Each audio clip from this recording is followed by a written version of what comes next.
डरावा मुझे। हम पाकिस्तान का किस्मत तब्दील करेंगे। आज ये पाकिस्तान और अवाम एक थे, एक हैं और एक रहेंगे।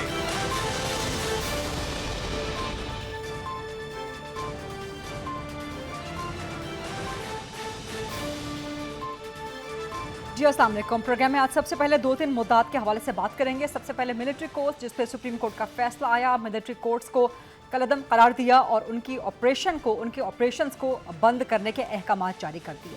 अब इस फैसले के जो कानूनी निकात हैं उनसे क़तई नज़र इसके जो पाकिस्तान की कौमी सलामती पे इम्पैक्ट है, जो पाकिस्तान के नेशनल सिक्योरिटी पे, सोशल सिक्योरिटी पे इम्पैक्ट है, उसको सबसे पहले डिस्कस करना चाहिए। एक तो मिलिट्री कोर्ट्स का फ़ालियत के हवाले से पूरी दुनिया में बेहतरीन नंबर है और आपका जो सिविलियन निज़ाम इंसाफ है वो पूरी दुनिया में 140वें नंबर को टच कर रहा होता है। तो एक तो ये सबसे बड़ी दलील है कि मिलिट्री कोर्ट्स जो कि Swift and smooth and instant provision of justice करती हैं और सिर्फ आम उसमें आम जराइम शामिल नहीं होते, उसमें ऐसे जराइम शामिल होते हैं कि जो पाकिस्तान की नेशनल सिक्योरिटी को इम्पैक्ट करते हैं। अब जिस तरह से सुप्रीम कोर्ट में इस केस की सुनवाई हुई, एक दिन के अंदर अंदर इंतहाई जल्दबाजी में ना तो मुतल्लिका फरीक़ैन को सुना गया, ना तो मिलिट्री की जैग ब्रांच को सुना गया, ना ही पार्लियामान की नुमाइंदगी इस सुप्रीम कोर्ट की समाअत में, इस सुनवाई में सामने आई। और पार्लियामान जिसने कानून साजी की मिलिट्री कोर्ट्स के क़याम के हवाले से और उनको तौसीह देने के हवाले से, और फिर एक करारदाद भी आई पार्लियामान की तरफ से कि मिलिट्री कोर्ट्स खासतौर पर सानहा 9 मई के जितने भी परपेट्रेटर्स हैं उनका ट्रायल मिलिट्री कोर्ट में किया जाए। तो इन तमाम चीज़ों को सुप्रीम कोर्ट ने ना तो देखा, ना ही परखा, ना ही जांचा, ना ही सुना, बल्कि ऑल टुगेदर साइड पर रख के एक फ़ैसला सादर करवा दिया, वो भी सिर्फ एक दिन के अंदर, जो कि निज़ाम कानून, निज़ाम इंसाफ की खिलाफ वर्जी है कि आप इतनी जल्दबाजी में कोई फ़ैसला नहीं कर सकते क्योंकि फिर इंसाफ के तकाज़े पूरे नहीं होते। यहाँ तक कि वज़ारत दिफा को भी सही तौर पे नहीं सुना गया। तो जब इंसाफ के ये सारे तकाज़े पूरे नहीं हुए तो इसका मतलब है कि आपने नेशनल सिक्योरिटी के, पाकिस्तान की सोशल सिक्योरिटी के, पाकिस्तान की पब्लिक सिक्योरिटी के बहुत से अहम इश्यूज़ को आपने सरफ़े नज़र कर दिया, आपने उनको इग्नोर कर दिया ऑल टुगेदर। और वो मिलिट्री कोर्ट्स के जो आलमी सतह पे, पाकिस्तान के मिलिट्री कोर्ट्स का आलमी सतह पे इनको सराहा जाता है, इनके निज़ाम इंसाफ को सराहा जाता है, इसमें जो इंसाफ के उसूलों को मद्देनज़र रखा जाता है, अपीलों का हक़ मौजूद है, हाई कोर्ट तक में मौजूद है, सुप्रीम कोर्ट तक में मौजूद है, ह्यूमन राइट्स की कहीं पर खिलाफ वर्जी नहीं की जाती। सो ये बड़ा अजीब व गरीब एक सुप्रीम कोर्ट का फ़ैसला सामने आया था और यही वजह है कि शोहदा के लवाहिकीन कल सड़कों पर निकल आए। उन्होंने एक प्रेस कॉन्फ्रेंस की, उन्होंने भी मुतालबात रखे थे सामने। उसमें से जो सबसे अहम मुतालबा था, जो क्रक्स था उनके मुतालबात का, वो यही था कि सुप्रीम कोर्ट अपने फ़ैसले पर नज़रसानी करे, इस पर रिव्यू करे और मिलिट्री कोर्ट्स को बहाल किया जाए। तो इस हवाले से आज हम बात करेंगे क्योंकि ना सिर्फ पाकिस्तान के अंदर रहने वाले बल्कि पाकिस्तान पे बाहर से हमला आवर होने वाले जितने भी दहशत गर्द हों, चाहे वो टेररिज्म की सूरत में हों, चाहे वो एस्पेनाज की सूरत में हों, जासूस हों, कुलभूषण यादव केस इसका एक बड़ी अहम एक स्ट्राइकिंग मिसाल है। उस पर इम्पैक्ट कर सकता है मिलिट्री कोर्ट्स के ख़िलाफ़ सुप्रीम कोर्ट का फ़ैसला। तो जो पाकिस्तान के दुश्मन ऑपरेट कर रहे हैं, चाहे पाकिस्तान के अंदर हो चाहे पाकिस्तान के बाहर हो, क्या उनके लिए ये एक साई ऑफ रिलीफ नहीं होगा कि मिलिट्री कोर्ट्स में अब उनका ट्रायल नहीं होगा, जहाँ पे उनके ख़िलाफ़ स्विफ्ट जस्टिस हो सकता था। फिर शोहदा के लवाहिकीन जिनके प्यारों ने इस धरती के लिए, इस सरज़मीन के लिए अपनी जानें कुर्बान कर दी, अपना खून निछावर कर दिया, अपनी जानें निछावर कर दी। शोहदा से बढ़ के इस मुल्क में कोई और मुतासिर नहीं है दहशत गर्दी से, और पाकिस्तान के दुश्मनों के हाथों कोई और मुतासिर नहीं हुआ शोहदा के लवाहिकीन से ज़्यादा।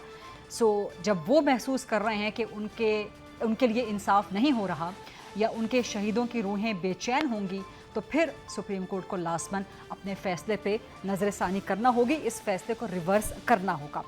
सो इस हवाले से आज हम बात करेंगे और दूसरी सियासत की तरफ बढ़ेंगे। सियासत में आज एक बड़ी अहम खबर सामने आई और पाकिस्तान तहरीक इंसाफ के दौर में अजब करप्शन की कुछ मज़ीद गज़ब कहानियाँ सामने आ गई। चेयरमैन पीटीआई की नाम निहाद ईमानदारी की असल हकीकत दुनिया के सामने आश्कार हो गई। उनकी जो फ्रंट पर्सन थी फ़राग होगी, उसकी होश रुबा करप्शन की मज़ीद कहानियाँ सामने आ गईं, जिनमें एक चीज़ तो ये सामने आई कि 2017 से लेकर 2020 तक फरहत शहजादी उर्फ फ़राग होगी اس کے ڈکلیئرڈ اور انڈکلیئرڈ اثاثوں میں 4,520 ملین روپے کا حیرت انگیز اضافہ ہوا۔ پھر ان میں سے چند اثاثوں کو یہ خود تسلیم کرتی ہیں، لیکن اس کے علاوہ دیگر جو ان کے انڈکلیئرڈ اثاثے ہیں لیکن ان کے نام پر ہی ہیں، جو کہ یہ تسلیم نہیں بھی کرتی، وہ بھی ہیں۔ پھر جو القادر ٹرسٹ کیس چل رہا ہے اس میں فرح گوگی کا ایک اہم کردار سامنے آیا ہے ایک بار پھر سے۔ پھر ان کے نام کی کئی کمپنیاں ہیں کھل کے سامنے آ گئی ہیں کہ ان کمپنیوں کے عوض ان کمپنیوں کو سامنے رکھ کے کس طرح سے یہ کرپشن کرتی تھیں، ٹرانسفر، پوسٹنگز، اور یہ جو کمپنیاں جن میں سرکاری ٹھیکے پھر یہ حاصل کرتی تھیں، اور یہ سب کچھ chairman P T I Imran Khan کے علم میں تھا، کیونکہ فرح گوگی ان کی اہلیہ سابقہ خاتون اول، ان کی دست راز، ان کی انتہائی قریبی دوست تھیں۔ ایس ایس سی پی کا ریکارڈ آپ کنگھالتے ہیں تو فرح گوگی کی جو کمپنیاں ہیں وہ ہیں Ghausia builders, Alburaq housing, Alburaq foods, Almoiz dairy and foods private limited, Almoiz properties, Dayan properties, doctors clinical care اور سینیٹوریا ہاسپٹل مینجمنٹ کمپنی۔ تو یہ کمپنیاں ان فرنٹ پرسن صاحبہ نے رکھی ہوئی تھیں، اور اس کرپشن کا براہ راست فائدہ یقینی طور پہ چیئرمین پی ٹی آئی سابق وزیر اعظم کو بھی پہنچ پا رہا ہوگا۔ انہی معاملات پہ بات کریں گے، اور کچھ دیگر سیاسی امور بھی ہوں گے، ان پر بات کریں گے۔ متحدہ قومی موومنٹ کے سینئر رہنما مصطفیٰ کمال صاحب میرے ساتھ موجود ہیں۔ السلام علیکم مصطفیٰ کمال صاحب، بہت شکریہ پروگرام کے لیے وقت دینے پہ۔ سب سے پہلے ملٹری کورٹس کے حوالے سے میں آپ سے بات کرنا چاہوں گی۔ سپریم کورٹ نے جس طرح جلد بازی میں فیصلہ کیا، ایک دن کی کارروائی رکھی، ایک دن کی سماعت رکھی، جتنے بھی کروشل سٹیک ہولڈرز تھے ان کو سنا نہیں، اور کل شہداء کے لواحقین سڑکوں پہ نکل آئے، پریس کانفرنس کرنے پہ مجبور ہو گئے۔ آپ کیا سمجھتے ہیں کہ سپریم کورٹ سے یہ فیصلہ ریورس ہونا چاہیے؟ کن بنیادوں پہ ہونا چاہیے؟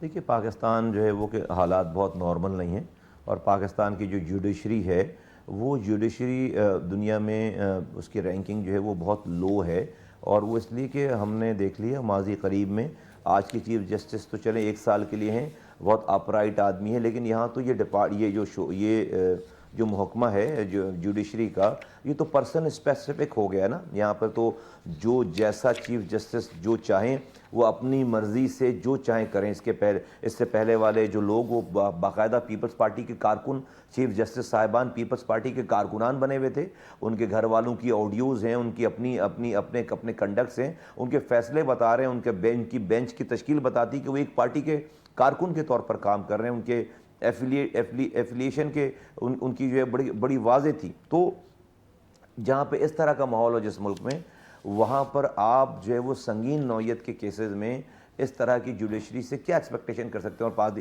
پاکستان کی جوڈیشری نے ٹیررزم کے اوپر کوئی فیصلہ کیا ہی نہیں ہے کسی طرح کا، تو اسی وجہ سے یہ ساری ضرورت پیش آئی ہوگی اور آئی ہے۔ یقیناً اس کا جو قانونی پہلو ہے اس میں جو ہم تک ایز اے اسٹوڈنٹ ہمیں پتہ چلتی، مجھے بہت ڈیٹیل تو نہیں پتہ کہ بھائی اس میں تو اگر کوئی کوتاہی ہوتی ہے یا کہ کوئی ڈسسیٹسفائی ہے تو آپ کو اپیل کا حق موجود ہے، آپ جا کر اس کے خلاف اپیل کر سکتے ہیں۔ دوسری بات یہ کہ آرمی کے اپنے پرسنل جو میں نے ابھی پچھلے دنوں ایک جنرل صاحب اور ایک بریگیڈیئر صاحب پکڑے گئے تھے پاکستان کے خلاف کام کرتے ہوئے، تو وہ ان کی کیسز سول عدالتوں میں کیسے چلیں گے اور کس طرح سے ان کو وہاں پہ پیش کیا جا سکتا ہے؟ اور وہ دوسری دشمن ممالک کے لیے پاکستان کے اندر فوج میں رہتے ہوئے اسپائی کا کام کر رہے تھے، وہ جو ہے وہ انفارمیشن شیئر کر رہے تھے، اور آرمی نے، پاکستان کے انٹیلیجنس اداروں نے خود پکڑا، ان کو انرتھ کیا، ان کی تصویریں شائع کیں، ان کے جو ہے ریکارڈ سارے شائع کیے۔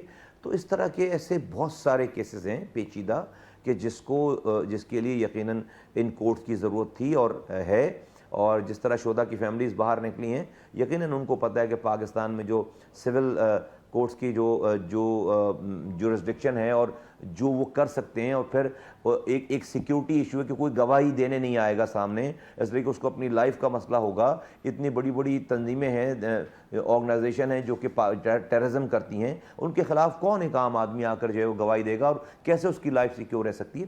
یہ بہت ساری پیچیدگیاں جس کے اوپر جوڈیشری کو سوچنا چاہیے تھا، اور جو موجودہ چیف جسٹس ہیں ان کو یہ سوچنا چاہیے کہ وہ ہمیشہ چیف جسٹس نہیں رہیں گے۔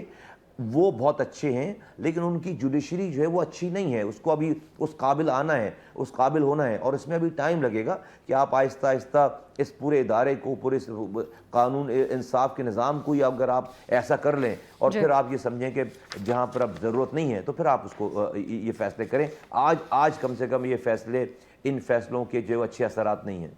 ये बात आप बहुत दुरुस्त कह रहे हैं। आपने कहा कि मौजूदा चीफ जस्टिस को ये बात जहन में रखनी होगी कि वो बज़ाते ख़ुद ज़ाहिर है बड़े एक एक्सपीरियंस्ड हैं और उनकी रेप्यूटेशन भी फ़िलहाल तो बड़ी अच्छी है। लेकिन आपने बिल्कुल दुरुस्त कहा कि पाकिस्तान का निज़ाम इंसाफ़ उतना बेहतर नहीं है, जबकि दूसरी जानिब हम देखते हैं कि जो मिलिट्री कोर्ट्स का इंडेक्स है दुनिया भर के निज़ाम इंसाफ़ में 7वें नंबर पर, ऑन द 7th पोजीशन बेहतरी में, और जो हमारा सिविलियन जस्टिस सिस्टम है वो 140वें 136वें नंबर पे स्टैंड कर रहा है।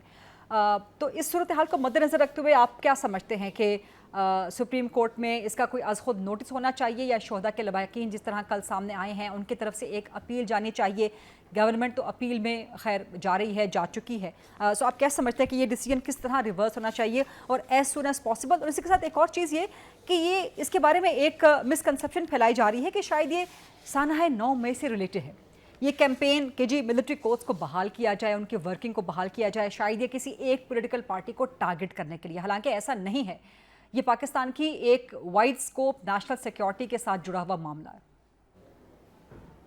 जी ऐसे ही है, और इसका 9 मई के जो सानिया है उस स्पेसिफिक केसेस का मेरा नहीं ख्याल है कि कोई ताल्लुक़ है। आपने पूछा है कैसे होना चाहिए, इसको रिव्यू करना चाहिए कोर्ट को, और इन तमाम दूसरे जो मुहर्रिकात हैं उसको सामने रखते हुए अपने फैसले पर नज़रसानी करनी चाहिए। ठीक है, तो इसमें आप समझते हैं कि शोहदा के लवाहिकीन भी सुप्रीम कोर्ट जा सकते हैं? कल उन्होंने अनाउंस किया है कि हम अपील करने के लिए जाना, जो उन्होंने अनाउंस किया वो जा, और उनको सुनना चाहिए कोर्ट को। ठीक है, और उसको as soon as possible take up करना चाहिए सुप्रीम कोर्ट को। जी, क्योंकि इससे पहले भी हाई कोर्ट्स में अपीलें जा चुकी हैं, मिलिट्री कोर्ट्स में जितनी भी सजाएं हुई हाई कोर्ट्स में अपीलें गई, सुप्रीम कोर्ट में अपीलें पहले जा चुकी हैं। तो क्या वजह है कि सुप्रीम कोर्ट ने इस मामले को मद्देनज़र नहीं रखा कि इस हवाले से पहले भी केसेस हैं जो कि सुप्रीम कोर्ट ही वैलिडेट करती रही है, मिलिट्री कोर्ट्स के ट्रायल्स वगैरह को, हाई कोर्ट्स में भी अपीलें जा चुकी हैं। क्या वजह है कि सुप्रीम कोर्ट ने इस मामले को यकसर नज़रअंदाज कर दिया? और एक पाकिस्तान में तासुर है कि भाई इस्टेब्लिशमेंट के जो अपोज करने वाले लोग हैं वो समझते हैं कि जी वो ऐसे फैसले अगर होते हैं तो बहुत ज़्यादा उनकी वाह वाह होगी, या उसको अपोजिशन इस्टेब्लिशमेंट को एक अपने बाउंड्री में, अपने साइज़ में रखना, उनको जो है वो स्क्वीज़ करके रखना बहुत ज़रूरी है। क्योंकि अच्छा उसमें बिल्कुल करें, लेकिन पाकिस्तान के हालात देखें और देखें कि स्पेस देता कौन है और क्यों ऐसी सिचुएशन पैदा हो जाती है। हमें अपने हाउस को भी इन ऑर्डर, जो हर डिपार्टमेंट, अगर हर महकमा, हर इदारा अपने काम को ठीक करने लगेगा तो जाकर किसी को स्पेस नहीं मिलेगी, कोई भी जो है वो स्टेप किसी के ऊपर, किसी इदारे में या किसी की जुरिसडिक्शन में नहीं करेगा। लेकिन आज यानी कि आपने कहा आप समझते हैं कि बेंच ने पॉपुलर फैसला किया है? हाँ जी, मैं समझता हूँ कि बेंच ने जो है वो तमाम जो मुहर्रिकात हैं उसको जो है मद्देनज़र नहीं रखा। पाकिस्तान के जो मौजूदा हालात हैं, वेरी सिंपल कि एक टेररिज्म के केस में एक आम आदमी जाकर गवाही देकर कैसे बच सकता है, पाकिस्तान में कैसे सेफ हो सकता है, सिविल इदारों में जाकर वो अपनी जान कैसे बचा सकता है, वो तो मार दिया जाएगा। दुरुस्त। अच्छा, दूसरी एक अहम खबर सामने आई है आज। फराह गोगी जो कि साबिक वज़ीर आज़म, PTI के चेयरमैन की फ्रंट पर्सन के तौर पे काम करती रहीं, बड़ी होशरुबा। ये आप एक मिडिल क्लास पॉलिटिकल पार्टी से ताल्लुक़ रखते हैं, आपका अपना मिडिल क्लास से ताल्लुक़ है, आपने कराची की बेहतरी के लिए, कराची की तरक्की के लिए बहुत काम किया है, आपने लाखों करोड़ों अरबों रुपए के फंड्स को मैनेज किया है। आपके लिए ये माइंड बॉगलिंग है कि जो करप्शन हुई है पंजाब में और जिस तरह से करोड़ों नहीं बल्कि अरबों रुपए के घपले हुए हैं, क्या ये एक्सेप्टेबल है किसी भी पॉलिटिकल पार्टी में, किसी भी गवर्नेंस के सिस्टम में?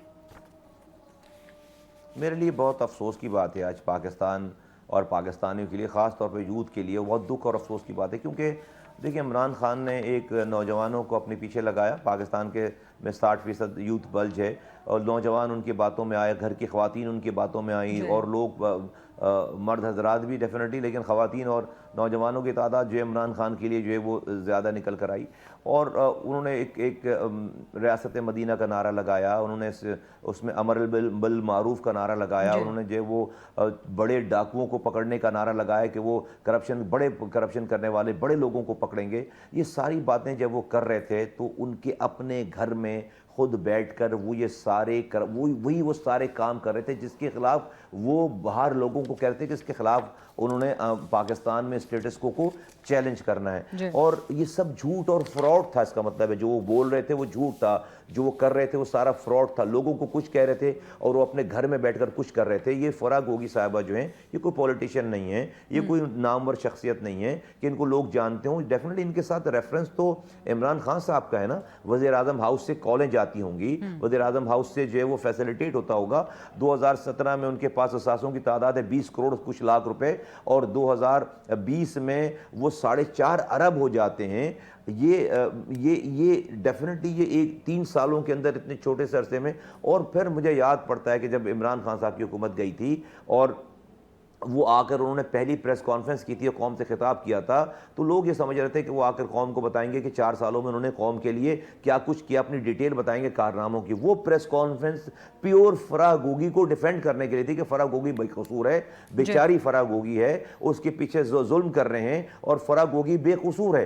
पूरी प्रेस कॉन्फ्रेंस इमरान खान साहब ने उस फराह गोगी के ऊपर की कि फराह गोगी जो है बेकसूर है। इवन के मैं पीटीआई के लोगों को जानता हूँ जिन्होंने इतना बुरा मनाया कि हमें 4 साल के बाद कौम को ये बताना चाहिए था कि हमने लोगों के लिए क्या किया, कि हमारा वज़ीर आज़म एक्स वज़ीर आज़म आकर पहले दिन बैठकर बता रहा है कि फराह गोगी जो बेकसूर है। तो उनसे एफिलिएशन कुछ छुपी भी नहीं है, और ये सब कुछ जो है वो उस पार्टी के बैनर के नीचे और उस शख्सियत के सामने और उसकी मदद से सब कुछ हुआ है कि जिसने पाकिस्तान के नौजवानों को एक सुनहरा ख्वाब दिखाया था, अमर बिल मारूफ का नारा लगाया था, रियासत मदीना की बात की थी, यहाँ पर इंसाफ और कानून की बात की थी। बहुत दुख और अफसोस की बात है, बहुत लॉस हो गया मुल्क को। ये पिछले 4 सालों में 5 सालों में उनके दौर में जो तूफ़ान बदतमीज़ी, जो एक फैब्रिक था लिहाज का, मरवत का, रवेदारी का, वो ख़त्म हो गया। लोग बदतमीज़ियों पर उतर आए, सारा सब कुछ तबाही बर्बादी हो गई। फिर हमारे यहाँ जो इकोनॉमिक क्राइसिस आया उनके लाने की वजह से, उनकी इनएप्टनेस की वजह से, और वो अभी रुकने का नाम नहीं, डॉलर कहीं चला गया, महंगाई कहीं चली गई। तो एक मुल्क के लोगों को, मुल्क को बहुत नुकसान हुआ। और वो तो एक अपराइट पर्सनैलिटी बनकर आए थे कि सारे चोर हैं, वो खुद सही हैं, और अब चीज़ें जो निकल कर आ रही हैं वो सब कुछ फ्रॉड था और झूठ था सारा कुछ। एक आखिरी सवाल आपसे करना चाहूँगी आपके पॉलिटिकल अलायंस के हवाले से, जो अभी हाल ही में मुस्लिम लीग नून के साथ हुआ है। PMLN की कराची में उतनी स्ट्रॉन्ग प्रेजेंस है नहीं, MQM की पंजाब में उतनी स्ट्रॉन्ग प्रेजेंस है नहीं। क्या ये एक नेचुरल अलायंस है? आप लोग मिडिल क्लास की जमात होने के दावेदार हैं। मुस्लिम लीग नून सिंध में कम अज़ कम मिडिल क्लास जमात नहीं है, बड़े बड़े बिजनेसमैन, सरमायादार वहाँ पर एसोसिएटेड हैं, बड़े पैसे वाले लोग वहाँ पर उनके एसोसिएटेड हैं। तो ये किस किस्म का अलायंस है? और गिवन दैट के अगर मुस्लिम लीग नून का कोई टॉप शॉट कराची में या सिंध में किसी ऐसी सीट पे लड़ना चाहता है जो आपके साथ क्लैश कर रही हो, या मिसाल के तौर पे लेट्स सपोज शहबाज शरीफ उसी सीट पे कॉन्टेस्ट करना चाहें और आप भी वहीं से कॉन्टेस्ट करना चाहें, कहीं सीट्स का क्लैश आ जाए तो फिर क्या होगा? देखिए, यहाँ एक बात फितरी तय है कि देखिए पीपल्स पार्टी ने जो 15 सालों से कर दिया है, हम उन तमाम जमातों से हाथ मिला रहे हैं कि जो कि एंटी पीपल्स पार्टी जमातें हैं। दूसरी बात ये कि मिडिल क्लास पार्टी तो हम हैं और हम रहेंगे। हमने अपनी पार्टी में किसी को शामिल नहीं कर लिया, हमने अपने उसूल नहीं बदल लिए, लेकिन पाकिस्तान में जो चॉइसेस हैं आप उन्हीं चॉइसेस के पास जाएंगे। तीसरी बात ये कि भाई हमने एक बात ये तय है कि जहाँ जिसका असर और रसूख ज़्यादा है वो वहाँ पर एक दूसरे को कॉम्प्लीमेंट करेंगे, कॉम्पीट करने के बजाय। और ये तमाम चीज़ें निटी-ग्रिटीज़ जो हैं ये 10 दिनों में अगले तय होंगी। 3 रुकनी जो है कमेटी जो है बन रही है, वो फिर तमाम एक जो वे फॉरवर्ड है वो फिर जो है 10 दिनों के बाद पता चलेगा क्या। ठीक है, बहुत बहुत शुक्रिया। मुस्तफ़ा कमाल साहब सीनियर रहनुमा हैं मुत्तहिदा कौमी मूवमेंट के। प्रोग्राम में आज खासतौर पे हमसे बात कर रहे थे। एक छोटी सी ब्रेक लेते हैं, ब्रेक के बाद जब वापस आएंगे तो इन्हीं टॉपिक्स के हवाले से कुछ मजीद क्वेश्चन आंसर्स भी करेंगे। खासतौर पर चेयरमैन PTI का सियासी मुस्तकबिल क्या है, नवाज शरीफ वज़ीर आज़म बन सकेंगे कि नहीं, इस पर कुछ मजीद डिबेट जनरेट करेंगे आफ्टर शॉर्ट ब्रेक। जी welcome back after the break. और अभी इन्हीं मुद्दात के हवाले से, इन्हीं टॉपिक्स के हवाले से डिबेट एंड डिस्कशन को मजीद आगे कंटिन्यू करेंगे। मेरे साथ सीनियर सहाफ़ी और तज्ज़ियाकार मौजूद होंगे और उनसे इलेक्शन सिनेरियो के हवाले से बात करेंगे। नवाज शरीफ की जो सियासी सरगर्मियाँ ना सिर्फ पंजाब में बल्कि सिंध में और बलूचिस्तान में भी वो इनग्रेस करने जा रहे हैं और पीपल्स पार्टी उनका रास्ता रोकने की भरपूर कोशिश कर रही है। क्या यह मुमकिन हो पाएगा? बिलावल भुट्टो जैसे उन्होंने अब एक बार फिर कहा कि पहली बार होगा कि सिंध का वज़ीर आला, सिंध का मेयर, कराची का मेयर और पाकिस्तान का वज़ीर आज़म जियाला होगा। क्या ऐसा मुमकिन हो पाएगा? पीपल्स पार्टी के पास नंबर्स कहाँ से आएंगे? दूसरी तरफ PMLN की वेव, ग्रीन वेव, इसको रोकने के लिए पीपल्स पार्टी क्या कुछ कर सकती है पीपल्स पार्टी को, क्या हिकमत अमली अपनानी पड़ेगी, और क्या नून लीग का रास्ता पीपल्स पार्टी तने तनहा रोक सकती है, या फिलहाल यही लगता है कि नून लीग के लिए इलेक्शन के बाद हुकूमत बनाना सत्ते खैरा वाला काम होगा। इसके अलावा कुछ दीगर मामलात भी हैं, पाकिस्तान तहरीक इंसाफ के चेयरमैन, उनके खिलाफ साइफर केस वगैरह वगैरह। मिलिट्री कोर्स पे भी कुछ डिस्कशन करेंगे इस सेगमेंट में। प्रोग्राम के फ्लोर को डिबेट, डिस्कशन, क्वेश्चन आंसर्स के लिए ओपन करते हैं। मेरे साथ जो सीनियर सहाफ़ी तज्ज़ियाकार मौजूद हैं, सबसे पहले मुबश्शिर लुकमान साहब, सीनियर सहाफ़ी हैं, तज्ज़ियाकार हैं, अपना प्रोग्राम करते हैं। इसके अलावा मंसूर अली ख़ान साहब मौजूद हैं, सीनियर सहाफ़ी हैं, एंकर पर्सन हैं, तज्ज़ियाकार हैं, हम न्यूज़ पे अपना प्रोग्राम करते हैं। इरशाद आरिफ साहब सीनियर सहाफ़ी हैं, तज्ज़ियाकार हैं, 92 न्यूज़ पे अपना प्रोग्राम करते हैं। मुबश्शिर लुकमान से पहले अगर मैं आपसे स्टार्ट करना चाहूँ, मुस्लिम लीग नून की पोजीशन कितनी मजबूत आपको नज़र आती है इलेक्शन विनिंग के हवाले से? ट्विटर पे, सोशल मीडिया पे जो सर्वे करवाते हैं उसमें तो बड़ी सुबकी होती है PMLN की, अपना सर्वे करवाते हैं, वोट निकल आते हैं PTI के। तो जब ज़मीनी इलेक्शन होगा, आपको इस वक्त लाहौर में, पंजाब में मुस्लिम लीग नून की पोजीशन क्या नजर आ रही है, और क्या पीपल्स पार्टी रोक सकती है नवाज शरीफ का रास्ता? देखिए, सबसे पहले आपका शुक्रिया और आपके चैनल का भी। मैं आपको एक बात बताऊं कि इस वक्त की सिचुएशन ये है कि PMLN जो है वो अपनी इंतहाई गैर मकबूल तरीन जमातों में उसका शुमार है। अच्छा, अब वो कबूल तरीन जमात है लेकिन गैर मकबूल तरीन भी, यानी कबूलियत में और मकबूलियत में दो ज़मीन आसमान का फ़र्क होता है। अब मुस्लिम लीग नून के जो मसाइल हैं उनमें तो कमी होगी थोड़े दिन के बाद, जब 20 से 25 इलेक्टेबल्स उनकी झोली में डाले जाएंगे, जो कि हमें पता है कि वो हो रही है सिचुएशन जी। और ठीक है, आप वो 80-85 सीट्स ले लेंगे और मेरा ख्याल है कि पीपल्स पार्टी भी 60-62 के करीब सीटें ले लेगी, कोई ऐसी बात नहीं है। गेम जो है उसके बाद शुरू होगी, क्योंकि तहरीक इंसाफ का आपने जिक्र किया। तहरीक इंसाफ को अगर आप बिल्कुल ही यानी टांग छोटा भी फेरेंगे तब भी वो 40-50 सीटें ले सकती है, तब भी उस हाल में भी, वरना तो इस वक्त तो मकबूल तरीन जमात है। तो अब अच्छा, आप पाकिस्तान तहरीक इंसाफ को पूरे पंजाब में से 40-45 सीटें दे रहे हैं? मैं पाकिस्तान की बात कर रहा हूँ, पंजाब की नहीं कर रहा। अच्छा, मैं पाकिस्तान की बात कर रहा हूँ, क्योंकि इससे ज्यादा तो मिरेकल होगा ना अगर वो निकालते हैं कि ना उम्मीदवार हैं, ना कैंडिडेट होंगे, उस वक्त लोगों को डर रहेगा, खौफ रहेगा, उसके बाद बनेगा अलायंस कौन कर। तो जरदारी साहब से ज्यादा अच्छे अलायंस करना तो नहीं आते नून लीग को, और वो चाहे MQM हो, चाहे बाप हो, चाहे ANP हो, चाहे मौलाना फजल रहमान हो, वो तो कंफर्टेबल फील करेंगे जरदारी साहब के साथ। लेकिन असल बात है कि PTI किसकी पलड़े में अपना बोझ डालेगी। जो भी नंबर ऑफ सीट्स PTI ने जीतनी है, क्या वो नून लीग के साथ अलायंस में कंफर्टेबल होंगे या पीपल्स पार्टी के साथ, प्रोवाइडेड वो अलायंस करते हैं, तो मेरा ख्याल है वो करेंगे। अच्छा, इलेक्शन से पहले जो मुझे इत्तलात है वो ये है कि वो जमात इस्लामी से पंजाब की सतह पे इलेक्टोरल अलायंस करने जा रही हैं, और कुछ सीट्स ऐसी हैं कि जिनके ऊपर वो जमात इस्लामी के साथ ज्वाइंट कैंडिडेट खड़ा करेंगे। तो जमात इस्लामी एक बड़ी मंजी हुई जमात है, और उनको पता है डब्बे की हिफाजत कैसे करनी है, पोलिंग स्टेशन को कैसे कंट्रोल करना है, पोलिंग एजेंट जो है उसके क्या फराइज हैं।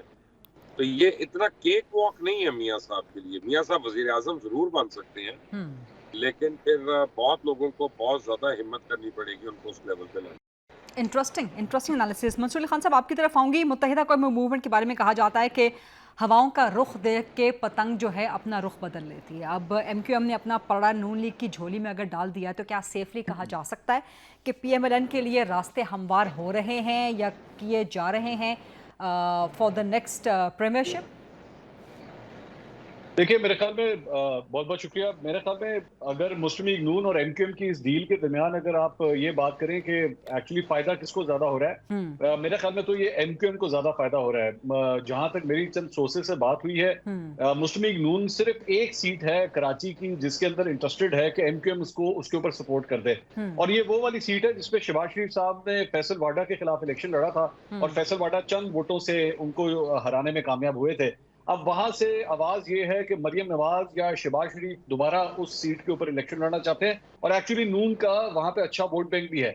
लेकिन प्रॉब्लम ये है कि MQM ऑलरेडी उस सीट से मुस्तफा कमाल का टिकट अनाउंस कर चुकी है कि मुस्तफा कमाल वहां से इलेक्शन लड़ रहे हैं। अब मुस्तफा कमाल से टिकट वापस लेना ये कोई आसान काम नहीं होगा एमक्यूएम के लिए कि इतना मतलब एक हैवी वेट जो है वापस ले लें। लेकिन मेरे सुनने में आया कि मुस्तफा कमाल इस मरतबा 2 सीटों से इलेक्शन लड़ने का इरादा रखते हैं। ये जो कुछ भी इत्तेहाद हो रहा है, ये मेरा ख्याल में इसका पोस्ट इलेक्शन फवायद जो है वो मुस्लिम लीग नून को शायद ज्यादा होंगे। हाँ, ये है पीपल्स पार्टी के लिए एक थ्रेटनिंग पोजीशन आ सकती है, सिर्फ मेरी नजर में कराची की हद तक, क्योंकि पीपल्स पार्टी इस मरतबा एक ज्यादा बड़ा वोट बैंक हासिल करने की कोशिश कर रही है, बड़ी मेहनत की है उन्होंने कराची के अंदर, तो सिर्फ कराची की हद तक ही ये प्रॉब्लमेटिक हो सकता है। इसके अलावा मुझे इस अलायंस से और कोई नेशनल लेवल के ऊपर कोई ज्यादा सिनेरियो में तब्दीली नजर नहीं आती। अभी आगे चल के जरा बात करेंगे, very interesting analysis Mansoor Ali Khan साहब आपका, लेकिन आगे चल के सवाल ये भी करेंगे कि कराची या अंदरून सिंध के कुछ इलाका तक तो एमक्यूएम के जहाँ पे इनग्रेस है, प्रेजेंस बहुत स्ट्रॉन्ग है, कराची हो गया, हैदराबाद हो गया, बाकी इलाके वहाँ पे तो एमक्यूएम पीएमएलएन का अलायंस काम कर सकता है। लेकिन इसके अलावा क्या सिंध में पीपल्स पार्टी को टफ टाइम दे सकती है पीएमएलएन, क्योंकि वो जीडीए के साथ भी इत्तेहाद करना चाह रही है, वो जेयूआई फे के साथ भी इत्तेहाद करना चाह रही है, जिनका वंस अगैन अंदरून सिंध में काफ़ी मजबूत प्रेजेंस है। लेकिन नाउ कमिंग टू यू इरशाद आरिफ साहब, आप पंजाब में बैठे हैं, लाहौर में बैठे हैं, किस तरह देख रहे हैं आप? मुस्लिम लीग नून की मकबूलियत है, नवाज शरीफ को वोट पड़ सकते हैं? लाहौर के अंदर की सूरत हाल क्या है मुस्लिम लीग नून के लिए? देखिए, मियां नवाज शरीफ साहब की जो सियासी और इंतखाबी तारीख है, 1993 से लेकर 2018 तक उन्होंने हमेशा सोलो फ्लाइट ली है इलेक्शन में। उन्होंने कभी किसी जमात से इत्तेहाद नहीं किया, इंतखाबी इत्तेहाद या सीट एडजस्टमेंट। वो जो जिस इत्तेहाद का पहले हिस्सा होते थे वो उससे अलग हो जाया करते थे इलेक्शन से पहले। ये पहली दफ़ा है कि उन्हें एक ऐसी पार्टी के साथ इत्तेहाद करना पड़ रहा है जिसका पंजाब में या केपीके में कोई वोट बैंक ना होने के बराबर है, नहीं है। तो इसका मतलब ये है कि मुस्लिम लीग नून अपने आप को थोड़ा सा पहले के मुकाबले में कमज़ोर फील करती है। पंजाब की आपने बात की, अगर तो कोई कैदी रिहा नहीं होते, कैदियों को माफ़ी नहीं मिलती, तो फिर तो मियां नवाज शरीफ साहब को कम से कम पीपल्स पार्टी से कोई खौफ नहीं है। ना पीपल्स पार्टी उनका रास्ता रोक सकती है, ना पीपल्स पार्टी उनके लिए मसला खड़ा हो सकती है। और फिर ये बात जो है, मेरा ख्याल ये है कि फिर मियां साहब का इसरार ये होगा कि उनको 2/3 अक्सरियत मिलनी चाहिए, वो इससे कम पर राजी नहीं होंगे। ये कल भी मुस्लिम लीग नून की तरफ से कहा गया, सॉरी टू इंटरजेक्ट, लेकिन बात को आगे बढ़ाने के लिए इस पे आप कमेंट जरूर कीजिएगा इरशाद साहब। कल भी नून लीग की तरफ से कहा गया कि नवाज शरीफ चाहते हैं कि उनको सादा अक्सरियत दी जाए, अगर वो ना मिली तो फैसले लेने में फिर आसानी नहीं होती। ये सादा अक्सरियत का मुतालबा किससे, अवाम से है या कहीं और से था? नहीं, अवाम से तो सादा अक्सरियत भी मिलना उनको मुश्किल नज़र आ रहा है। अच्छा, इसीलिए वो इत्तेहाद कर रहे हैं। उनका जो 13 में जो उन्होंने तकरीर की थी उससे ही पता चल गया था, और इससे पहले भी मियां साहब जब भी इक़्तिदार में आए हैं उनकी हमेशा जोड़ तोड़ भी ऐसे ही करते हैं और रियायत भी ऐसे ही तलब करते हैं कि 2/3 मेजॉरिटी उनको मिल जाए तो फिर वो बेहतर हुक्मरानी कर सकते हैं। नहीं तो किससे मांग रहे हैं, किससे मांग रहे हैं? कल बिलावल ने भी कहा कि नून लीग का राब्ता किसी सिलेक्शन कमेटी से है, खुसूसी सिलेक्शन कमेटी से है, तो किससे मांग रहे हैं? ये तो खैर बिलावल साहब बता सकते हैं, मैं तो कुछ नहीं कह सकता। लेकिन मियां साहब की कोशिश और ख्वाहिश यही होगी कि उनको 2/3 मेजॉरिटी मिले, उनको एहतियाज ना हो किसी इत्तेहादी की। लेकिन जो चीज़ अभी मुस्लिम लीग खतरा महसूस नहीं कर रही लेकिन उसको महसूस करना चाहिए, वो ये है कि आईपीपी में जो लोग जा रहे हैं क्या वो अपनी मर्जी से जा रहे हैं, और अगर मर्जी से जा रहे हैं तो उन्हें क्या अट्रैक्शन नज़र आ रही है कि वो मुस्लिम लीग नून का रुख करने की बजाय या पीपल्स पार्टी का रुख करने की बजाय एक ऐसी नौज़ायदा जमात में शामिल हो रहे हैं जिसके पास ना कोई वर्कर नज़र आता है, ना कोई बहुत ज़्यादा वोट बैंक नज़र आता है, ना कोई ऐसी शख्सियत नज़र आती है जो इलेक्शन कैंपेन कर सके। आखिर क्या वजह है कि जो इलेक्टेबल्स हैं या जो लोग तहरीक इंसाफ से अलग हुए हैं उनकी जाए पनाह तो होनी चाहिए थी मुस्लिम लीग नून, लेकिन वो मुस्लिम लीग नून की तरफ नहीं जा रहे। अच्छा, इसका जवाब चलें, आपने तो मुस्लिम लीग नून से किया है सवाल, लेकिन मैं महसूस हो रहा है कि नवाज शरीफ ही इंतखाबी आखिरी उम्मीद नहीं है पंजाब में। नवाज शरीफ साहब के अलावा भी कुछ लोग हैं या कोई गिरोह है जहां जाके वो इक़्तिदार के मजे लूट सकते हैं। अच्छा, तू नहीं और सही, और नहीं और सही। इस डिबेट को यहाँ से मज़ीद आगे बढ़ाएंगे, लेकिन एक ब्रेक का वक्त हुआ है। Let's take this short quick break and then will come back. जी welcome back after the break. Mubashir Luqman Sahab, आपकी नज़र में क्यों आईपीपी की तरफ क्यों जा रहे हैं? खासतौर पे IPP is the new Pakistan तरीके इंसाफ या पीटीआई 2.0, तो क्यों आपको ऐसा लग रहा है कि पंजाब में इलेक्टेबल्स नून के बजाय आईपीपी को फोकस कर रहे हैं, उनको फेवर कर रहे हैं, और दूसरा इरशाद साहब कह रहे हैं कि पीपल्स पार्टी नवाज शरीफ का रास्ता नहीं रोक सकती।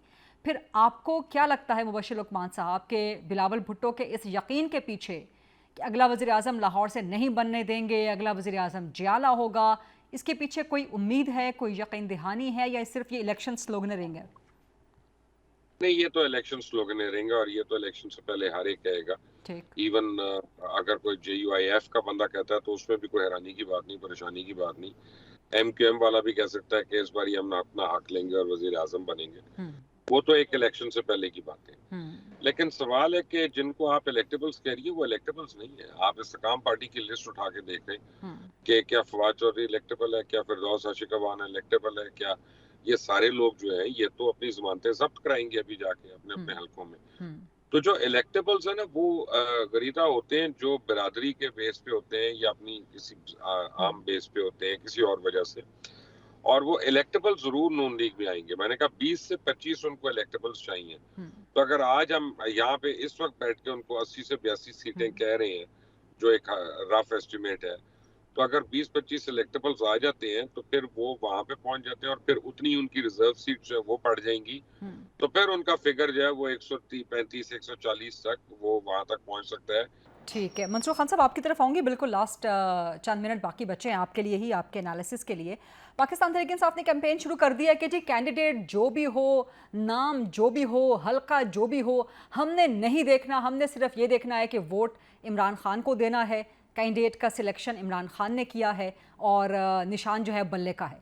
तो क्या ये कैंपेन कामयाब हो सकती है? क्या वाकई मैटर कर सकता है पंजाब में, ख़ासतौर पर जहाँ के बरादरीज़म का वोट बहुत तगड़ा होता है, उसका एलिमेंट बहुत तगड़ा होता है? दूसरा, मौला फजल रहमान ने आज कह दिया कि जो दहशतगर्दी की सूरत हाल है हम इलेक्शन कैंपेन नहीं कर सकते, और KP में, बलूचिस्तान में JUIF की अहम प्रेजेंस मौजूद है। तो क्या आप समझते हैं कि ये इम्पैक्ट कर सकता है इलेक्शन के होने पे? ऑन द ग्राउंड बात ये है कि इलेक्शन डे वाले दिन जो एक केमिस्ट्री होती है और जो साइंस होती है वो बड़ी डिफरेंट होती है। इस तरह नहीं हो सकता कि आप ये कहें कि जनाब हमने खंबे को भी जो है वो टिकट दे दिया और खंबा जीत जाएगा। नहीं, वो वाली सूरत हाल नहीं है। अब इस सारी सूरत हाल के अंदर जब आप मेरे ख्याल में आज अगर मेरे 2 सीनियर्स बैठे हुए हैं, कौमी असम्बली का आज अगर एक इलेक्शन लड़ना हो अर्बन एरिया के अंदर, मेरा नहीं ख्याल कि 15 करोड़ से कम ये इलेक्शन कॉस्ट करेगा एक आदमी को। तो ऐसी सूरत में जब एस्टैब्लिशमेंट के खिलाफ हवा चल रही है और पाकिस्तान तहरीके इंसाफ के वोटर को और कैंडिडेट को पता हो कि मेरे लिए इस सारे मामले के अंदर जो है वो जीतना बहुत मुश्किल है। जी, मैं ये कह रहा था कि इतना आसान नहीं होगा कि कोई 15 करोड़ खर्च करने के लिए जिगरा चाहिए होता है आपको, और जब आपको पता हो कि हवा जो मुखालिफ सिर्फ की चल रही है, बहुत से बड़े बड़े जो 30 मार खान हैं वो हट जाते हैं। सो मेरा नहीं ख्याल इतना ईजी होगा इसमें नोइंग कि अगर कोई चला गया और जाके अपने नॉमिनेशन पेपर्स जमा करा दिए तो उसके बाद फॉल बैक उसका क्या आएगा। अगर कोई आएगा आके ये सब कुछ करेगा तो फिर मानना पड़ेगा बड़ा दिलेर और बहादुर आदमी होगा। ठीक, राइट, बहुत बहुत शुक्रिया इरशाद आरिफ साहब, मुबश्शिर लुकमान साहब और मंसूर अली खान साहब आपके एनालिसिस के लिए। ये था आज का प्रोग्राम, देखने का शुक्रिया। I'll see you inshallah on Monday at 8 o'clock on GTV. Allah Hafiz.